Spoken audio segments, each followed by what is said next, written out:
नमस्कार दोस्तों, स्वागत है आप सभी का हमारे इस चैनल गरुड़ धर्मार्थ पर। दोस्तों, अगर आप भी अपनी लाइफ में कुछ नया सीखने की चाह रखते हैं तो इस चैनल को अभी सब्सक्राइब कर लें। दोस्तों, आप सभी को निर्जला एकादशी व्रत की बहुत सारी हार्दिक बधाई एवं अनंत शुभकामनाएं। आप सभी के जीवन में लक्ष्मी नारायण की कृपा से आप सभी को सभी प्रकार के सुख और समृद्धि की प्राप्ति हो। हिंदू धर्म में निर्जला एकादशी के व्रत को सबसे बड़ा माना जाता है। शास्त्र अनुसार निर्जला एकादशी का व्रत करने और इसकी व्रत कथा को सुनने से मनुष्य के सभी पाप नष्ट हो जाते हैं और सभी मनोकामना की पूर्ति होती है। आज के इस वीडियो में हम आपको निर्जला एकादशी की दो पौराणिक सत्य कथा कथाएं और एकादशी के दिन जरूर सुनी जाने वाली बैंके बिहारी की कथा सुनाएंगे। आप सभी प्रिय भक्तगण बड़े ही प्रसन्न चित्र, श्रद्धा भाव मन सेम कथाओं का श्रवण अवश्य ही कीजिएगा। ज्येष्ठ मास के शुक्ल पक्ष की एकादशी निर्जला दशी के नाम से जानी जाती है। अन्य महीनों की एकादशी को फलाहार किया जाता है, परंतु जैसा कि इस एकादशी के नाम से स्पष्ट है, इसमें फल तो क्या जल भी ग्रहण नहीं किया जाता है। इसलिए गर्मी के मौसम में यह एकादशी बड़े तप व कष्ट से की जाती है। यही कारण है कि इसका सभी एकादशियों से अधिक महत्व है। अधिक मांस सहित एक वर्ष की 26 एकादशी न की सके तो केवल निर्जला एकादशी का व्रत कर लेने से वर्ष की सभी एकादशी करने का फल प्राप्त हो जाता है। तो आइए भगवान के चरणों का ध्यान करते हुए निर्जला एकादशी की व्रत कथा को सुनते हैं। किंतु आप कथा को पूरा श्रवण करें, आधा अधूरा बीच में न छोड़े। किसी भी व्रत कथा को आधा अधूरा बीच में नहीं छोड़ा जाता, किंतु उससे पहले अभी तक आपने इस कथा को लाइक नहीं किया है। यदि आप भी भगवान श्री कृष्णा जी के भक्त हैं तो गरुड़ धर्मार्थ चैनल को सब्सक्राइब अवश्य करें और में जय श्री राधे कृष्णा लिखें। चलिए अब श्रवण करते हैं निर्जला एकादशी की पावन कथा। भीमसेन व्यास जी से कहने लगे कि हे पिता माता युधिष्ठिरा, माता कुंती, द्रौपदी, अर्जुना, नकुल और सहादेवा आदि सब एकादशी का व्रत करने को कहते हैं, परंतु महाराज, मैं उनसे कहता हूं कि भाई, मैं भगवान की शक्ति पूजा आदि तो कर सकता हूं, दान भी दे सकता हूं, परंतु भोजन के बिना नहीं रह सकता। इस पर व्यास जी कहने लगे कि हे भीमसेन, के बिना नहीं रह सकता। इस पर व्यास जी कहने लगे कि हे भीमसेन, यदि तुम नर्क को बुरा और स्वर्ग को अच्छा समझते हो तो प्रतिमास की दोनों एकादशियों को मत खाया करो। भीम कहने लगे कि हे पितामह, मैं तो पहले ही कह चुका हूं कि मैं भूख सहन नहीं कर सकता। यदि वर्ष भर में कोई एक ही व्रत हो तो वह मैं रख सकता हूं, क्योंकि मेरे पेट में व्रत नाम वाली अग्नि है, तो मैं किए बिना नहीं रह सकता। भोजन करने से वह शांत रहती है, इसीलिए पूरा उपवास तो क्या, एक समय भी बिना भोजन किए रहना कठिन है।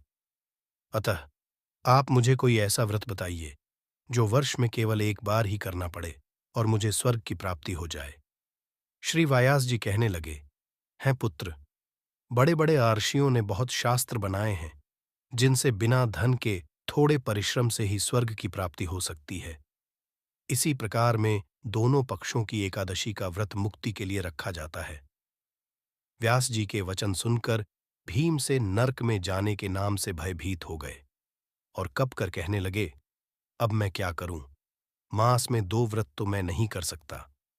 हाँ, वर्ष में एक व्रत करने का प्रयत्न अवश्य कर सकता हूं। अतः वर्ष में एक दिन व्रत करने से यदि मेरी मुक्ति हो जाए तो ऐसा कोई व्रत बताइए। यह सुनकर व्यास जी कहने लगे कि वृषभ और मिथुन की संक्रांति के बीच ज्येष्ठ मास के शुक्ल पक्ष की जो एकादशी आती है उसका नाम निर्जला है। तुम उस एकादशी का व्रत करो। इस एकादशी के व्रत में स्नान और आचमन के सिवा जल वर्जित है। आचमन में 6 माह से अधिक जल नहीं होना चाहिए, अन्यथा मतपान के सदृश्य हो जाता है। इस दिन भोजन नहीं करना चाहिए, क्योंकि भोजन करने से व्रत नष्ट हो जाता है। यदि एकादशी को सूर्योदय से लेकर द्वादशी के सूर्योदय तक जल ग्रहण न करें तो उसे सारी एकादशी के व्रत का फल प्राप्त होता है। द्वादशी को सूर्योदय से पहले उठकर स्नान आदि करके ब्राह्मणों को दान आदि देना चाहिए। इसके पश्चात भूखे और उचित ब्राह्मण को भोजन कराकर फिर आप भोजन कर लेना चाहिए। इसका फल पूरे एक वर्ष की संपूर्ण एकादशियों के बराबर होता है। व्यास जी कहने लगे, हे भीमसेन, यह मुझको स्वयं भगवान ने बताया है। इस एकादशी का पुण्य समस्त तीर्थों और दानों से अधिक है। केवल एक दिन मनुष्य निर्जल रहने से पापों से मुक्त हो जाता है। जो मनुष्य निर्जला एकादशी का व्रत करते हैं, उनकी मृत्यु के समय यमदूत आकर नहीं घेरते हैं। भगवान के पार्षद उसे पुष्पक विमान में बैठाकर स्वर्ग को ले जाते हैं। अतः संसार में सबसे श्रेष्ठ निर्जला एकादशी का व्रत है। इसलिए यकीन के साथ इस व्रत को करना चाहिए। इस दिन नमो भगवते वासुदेवाय मंत्र का उच्चारण करना चाहिए और गौ का दान करना चाहिए। एकादशी को भीमसैनी या पांडव एकादशी भी कहते हैं। निर्जला एकादशी व्रत करने से पूर्व भगवान से प्रार्थना करें कि हे भगवान, आज मैं निर्जला व्रत करता हूं। दूसरे दिन भोजन करूंगा। मैं इस व्रत को श्रद्धापूर्वक करूंगा। अतः आपकी कृपा से मेरे सब पाप नष्ट हो जाएं। इस दिन जल से भरा हुआ एक घड़ा वस्त्र से ढककर स्वर्ण सहित दान करना चाहिए। जो मनुष्य इस व्रत को करते हैं, उनको करोड़ों पल सोने के दान का फल मिलता है। और जो इस दिन यज्ञ अधिक करते हैं, उसके फल का वर्णन तो किया नहीं जा सकता। इस एकादशी के व्रत से मनुष्य विष्णु लोक को प्राप्त होता है। जो मनुष्य इस दिन अन्न खाते हैं, वे चांडाल के समान हैं। वे अंत में नरकवासी हो जाते हैं। जिसने निर्जला एकादशी का व्रत किया है, वह चाहे ब्रह्म हत्यारा हो, मद्यपान करता हो, चोरी की हो या गुरु के साथ द्वेष किया हो, मगर इस व्रत के प्रभाव से स्वर्ग जाता ही है। हे कुंती, जो पुरुष या स्त्री श्रद्धापूर्वक इस व्रत को करते हैं, उन्हें अग्रलिखित कर्म करने चाहिए। प्रथम भगवान का पूजन, फिर गौदान, ब्राह्मणों को मिष्ठान दक्षिणा देनी चाहिए तथा जल से भरे कलश का दान अवश्य करना चाहिए। निर्जला के दिन अन्न, वस्त्र, जूते आदि का दान भी करना चाहिए। जो मनुष्य भक्तिपूर्वक इस कथा को पढ़ते या सुनते हैं, उन्हें निश्चय ही स्वर्ग की प्राप्ति होती है। इस कथा को सुनने से अपार धन संपत्ति और सुख सौभाग्य की प्राप्ति होती है। तो आइए श्री लक्ष्मी नारायण जी के चरणों का ध्यान करते हुए इस कथा को सुनते हैं। एक समय की बात है, किसी गांव में एक जाट रहता था। उसकी नई नई शादी हुई थी। शादी होने के बाद वह व्यक्ति पहली बार अपनी पत्नी को लेने अपनी ससुराल जा रहा था। वह युवक नए नए और सुंदर वस्त्र पहनकर अपनी ससुराल को जाने के लिए चल पड़ा। रास्ते में उसने देखा, एक गाय बहुत प्यासी है और अपनी प्यास बुझाने लिए एक तालाब में पानी पीने के लिए जाती है। ज्येष्ठ के महीने की गर्मी में प्यास से व्याकुल गाय उस तालाब में जल पीकर अपनी प्यास तो मिटा लेती है, किंतु उस तालाब से बाहर नहीं निकल पाती है। वह कई बार प्रयास करती है, किंतु उस तालाब से निकल नहीं पाती है। फिर वह गाय उस जाट को देखती है और कहती है, हे मुसाफिर, मुझे इस दलदल से बाहर निकाल दो। जाट बोला, नहीं, मैं तुम्हें नहीं निकाल सकता। तुम्हें निकालने से नए नए और सुंदर वस्त्र खराब हो जाएंगे। मैं अपनी पत्नी को लेने पहली बार अपनी ससुराल जा रहा हूं।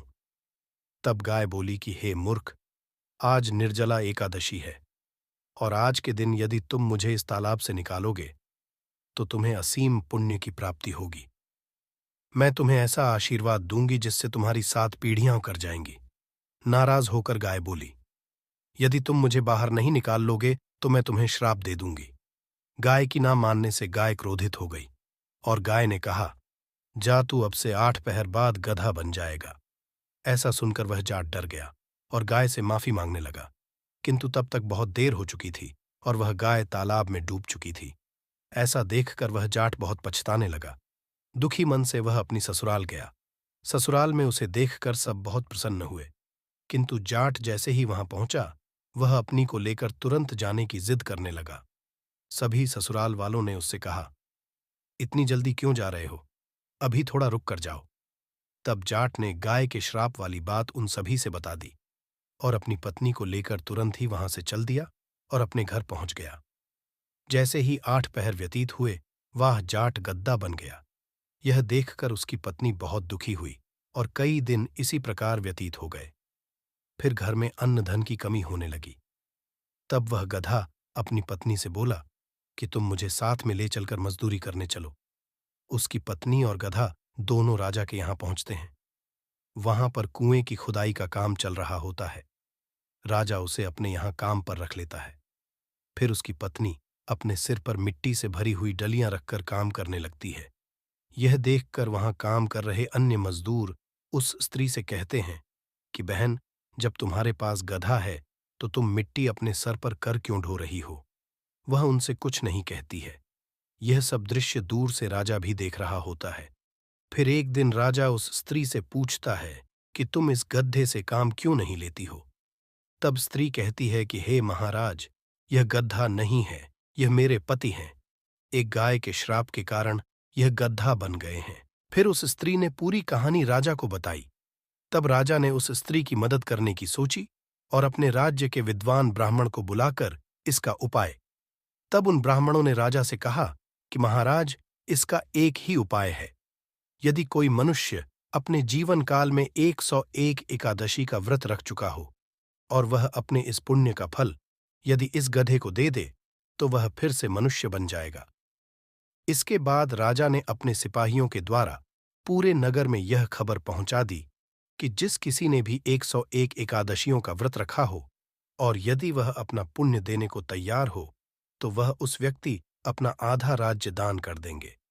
किंतु ऐसा ऐलान करने के बाद भी पूरे राज्य में कोई ऐसा व्यक्ति नहीं मिला।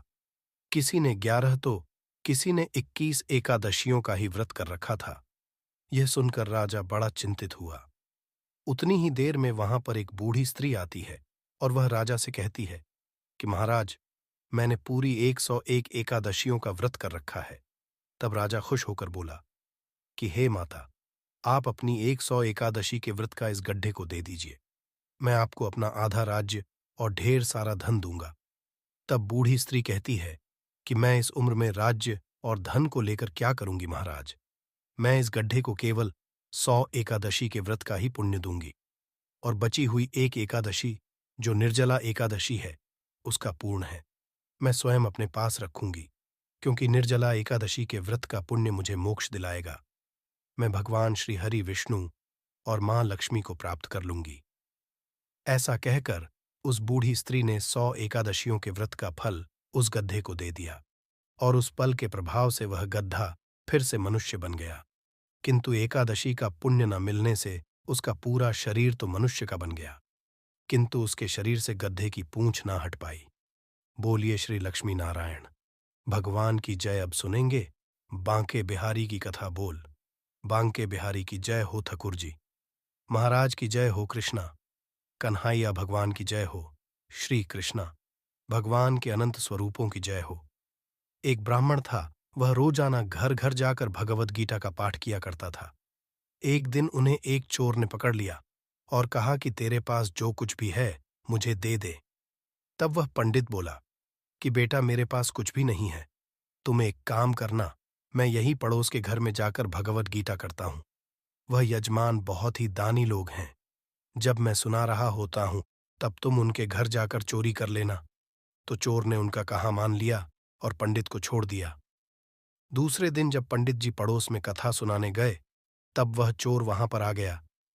तब पंडित जी बोले कि यहां से मिलो, दूर एक गांव है वृंदावन, वहां पर एक लड़का आता है जिसका नाम है कान्हा। वह हीरे, मोतियों, जवाहरातों से लदा हुआ रहता है। यदि कोई लूटना चाहता तो उसको लूटो। वह रोज रात को उस पीपल के पेड़ के नीचे आता है जिसके आसपास बहुत सी झाड़ियां हैं। चोर ने यह सुना और खुशी खुशी वहां से चला गया। वह वहां से सीधे अपने घर गया और अपनी बीवी से बोला कि आज मैं कान्हा नाम के बच्चे को लूटने जा रहा है, मुझे रास्ते में खाने पीने के लिए कुछ सामान बांध कर दे दो। तो उसकी पत्नी ने सत्तू उसको दे दिया और कहा कि बस यही है जो कुछ है। तो चोर ने कहा कोई बात नहीं, इतना ही काफी है। आज मेरा यह संकल्प है कि मैं आज उस कान्हा को लूट कर ही आऊंगा। वह पैदल ही पैदल टूटे चप्पलों से वहां से चल पड़ा। रास्ते में कान्हा का नाम लेते हुए अगले दिन शाम को जब वहां पहुंचा जो जगह उसे पंडित जी ने बताई थी, अब वहां पहुंचकर उसने सोचा कि यदि मैं यहीं सामने खड़ा हो गया तो बच्चा मुझे देखकर भाग जाएगा, तो मेरा यहां आना बेकार हो जाएगा। इसीलिए क्यों नहीं, मैं पास वाली झाड़ी में छुप कर बैठ जाता हूं। जैसे ही वह बच्चा आएगा तो उसे लूट लूंगा। ये सोचकर वह जैसे ही झाड़ी में घुसा तो झाड़ियों के कांटे उसको चुभने लगे। उस समय उसके मुंह से एक ही आवाज आई, कान्हा। कान्हा उसके सारे शरीर पर कांटे ही कांटे लग गए, पर उसके मुंह से सिर्फ एक ही आवाज निकल रही थी कि कान्हा। आ जाओ, कान्हा आ जाओ। कान्हा अपने भक्तों की ऐसी दशा देखकर कान्हा जी चल पड़े। तभी रुक्मणी जी बोली कि प्रभु आप कहाँ जा रहे हो? वह आपको लूट लेगा। तो प्रभु बोले कि कोई बात नहीं, मैं अपने ऐसे भक्तों के लिए लूट जाना तो क्या मिट जाना भी पसंद करता हूं। ठाकुर जी ने बच्चे का रूप धारण किया और आधी रात को वहां आ गए, और वह जैसे ही पेड़ के पास पहुंचे, चोर एकदम से बाहर आ गया और उन्हें पकड़कर बोला कि कान्हा, तूने मुझे बहुत दुखी किया है। ये चाकू देख रहा है ना, अब चुपचाप सारे गहने मुझे दे दें, वरना मैं तुम्हें मार दूंगा। तो कान्हा जी ने हंसते हुए सारे गहने उसे दे दिए। चोर हंसी खुशी अगले दिन अपने गांव वापस पहुंच गया। सबसे पहले उस जगह गया जहां पर पंडित जी कथा सुना रहे थे। जितने भी गहने वह चोरी करके लाया था, उसका आधा हिस्सा पंडित जी के चरणों में रख दिया। जब पंडित जी ने पूछा कि यह क्या है, तब उसने कहा कि आपने ही मुझे उस कान्हा का पता दिया था। मैं उसी को लूट कर आया हूं और यह आपका आधा हिस्सा है। तो पंडित जी ने सुना तो यकीन हुआ और बोले कि मैं इतने सालों से पंडिताई कर रहा हूं, वह मुझे आज तक नहीं मिला, और तेरे जैसे पापी को कान्हा कहां से मिल सकता है। तो चोर ने कहा कि मैं सच बोल रहा हूं। चोर के बार बार यही बात कहने पर पंडित जी बोले कि चल, मैं भी चलता हूं तेरे साथ, वहां पर मुझे भी दिखा कान्हा कैसा दिखता है। और वह दोनों वहां से चल दिए। चोर ने पंडित जी से कहा कि आओ मेरे साथ यहां पर छुप कर बैठ जाओ। दोनों का शरीर कांटों से लहूलुहान हो गया और बस मुंह से एक ही आवाज निकली कि कान्हा कान्हा आ जाओ। ठीक मध्य रात्रि कान्हा जी बच्चे के रूप में वहां आए तो दोनों झाड़ियों से निकलकर बाहर आ गए। पंडित जी की आंख में आंसू थे, वह फूट फूट कर रोने लगे। चोर के चरणों में गिर पड़े और बोले कि हम जिसे आज तक देखने के लिए तरसते रहे, जो आज तक लोगों को लूटा आया है, तुमने आज उसे ही लूट लिया। धन्य हो, आज तुम्हारी वजह से मुझे कन्हा के दर्शन हुए हैं। तुम धन्य हो। इसीलिए कहा जाता है कि जो सच्चे दिल से कृष्णा कन्हैया को पुकारता है, तो वह भागे भागे चले आते हैं। तो प्रेम से कहिए, श्री रधे रधे गोपाल। दूसरों ना कोई बोलिए, श्री लक्ष्मीपति विष्णु भगवान की जय। हरे कृष्णा। एक और कहानी कहने वाली हूं, लपसी और तपसी की कहानी। एक लपसी था, एक तपसी था। तपसी हमेशा भगवान की तपस्या करता था, किंतु उसे चोरी करने की आदत थी। लपसी हमेशा शेर की लस्सी बनाता और पहले भगवान को भोग लगाता, उसके बाद मैं स्वयं भोजन करता। दोनों भाइयों का यही नियम था। तो एक दिन कोई बात को लेकर दोनों भाइयों में कहा सुनी हो गई, तो तपस्वी बोला कि मैं रोजाना भगवान की तपस्या करता हूं, इसीलिए मैं बड़ा हूं। लपसी बोला कि मैं रोज भगवान को भोग लगाता हूं, इसीलिए मैं हूं। ऐसा कहते हुए दोनों जोर जोर से लड़ने लगे। तभी वहां से नराट जी गुजर रहे थे।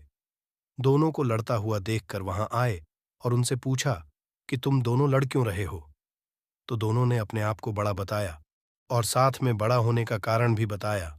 तो नारद जी बोले कि मैं तुम्हारा फैसला कर दूंगा, कल आऊंगा, बता दूंगा अभी कौन बड़ा है। दूसरे दिन लपसी और तपस्वी स्नान कर अपनी रोज की भांति भगवान की भक्ति करने आए। तो नारद छुपकर बहुमूल्य वाण एक एक अंगूठी उन दोनों के आगे रख दी। जैसे ही भक्ति करते हुए तपस्वी की नजर उस अंगूठी पर पड़ी, तो चुपचाप से उठाई और अपने पैर के नीचे दबा ली। लपसी की नजर अंगूठी पर पड़ी, किंतु उसने ध्यान नहीं दिया। उसने पहले भगवान को भोग लगाया और फिर स्वयं भोजन करने के लिए बैठ गया। थोड़ी देर बाद नारद जी सामने आए तो दोनों ने पूछा कि अब बताओ, हम में से कौन बड़ा है। तो नारद जी ने तपस्वी से के लिए कहा। तो वह खड़ा हुआ तो उसके पैर के नीचे दबी हुई अंगूठी दिखाई दी। तो नारद जी ने तपस्वी से कहा, तपस्या तो तुम करते हो, इतनी तपस्या करने के बाद भी तुम्हारी चोरी करने की आदत नहीं गई। यह अंगूठी मैंने ही तुम दोनों के आगे रखी थी। मैं यह देखना चाहता था कि तुम दोनों में से किसके मन में लालच है। तो तूने तो अंगूठी दिखाई पड़ते ही झट से अपने पैर के नीचे दबा ली। किंतु लपसी का ध्यान अंगूठी पर जाने के बाद भी लपसी ने अंगूठी को न ही उठाया और न ही ध्यान दिया। उसने सिर्फ अपने भगवान जी में ही ध्यान रखा, उन्हें भोग लगाया और बाद में स्वयं भोजन करने लगा। इसीलिए लपसी बड़ा है और तुम्हें तुम्हारी तपस्या का कोई भी फल नहीं मिलने वाला। जितनी चाहे मर्जी तुम तपस्या कर लो, तुम्हें इसका कोई भी फल नहीं मिलेगा। तो तपस्वी को यह सुनकर बहुत ही दुख हुआ और वह शर्मिंदा होकर नारद जी से माफी मांगने लगा और लगा कि आज तक कि मेरी गलती माफ करो और मुझे बताओ कि मुझे मेरी तपस्या का फल कैसे मिलेगा। आज के बाद कभी भी मैं चोरी नहीं करूंगा। तो नारद जी ने कहा कि यदि कोई गाय और कुत्ते की रोटी नहीं बनाएगा तो उसका फल तुझे मिलेगा। यदि कोई आदमी ब्राह्मण को भोजन करवाकर उसे दक्षिणा नहीं देगा तो उसका फल भी तुझे ही मिलेगा। यदि किसी को सूट साड़ी यदि हम देते हैं, उसके ऊपर यदि भेंट कुछ रुपए नहीं देंगे तो उसका फल भी तुझे ही मिलेगा। यदि कोई व्यक्ति दिए से दिया जलाएगा तो उसका फल भी तुझे ही मिलेगा। यदि कोई औरत आंगन लिपकर चौका नहीं लीपेंगी तो उसका फल भी तुझे ही मिलेगा। यदि कोई व्रत कथा में सारी कहानी सुन ले किंतु तुम्हारी कहानी न सुने तो उसका फल भी तुझे ही मिलेगा। उसी दिन से हर व्रत कथा और कहानी के साथ लपसी तपसी की कहानी कहीं और सुनी जाती है।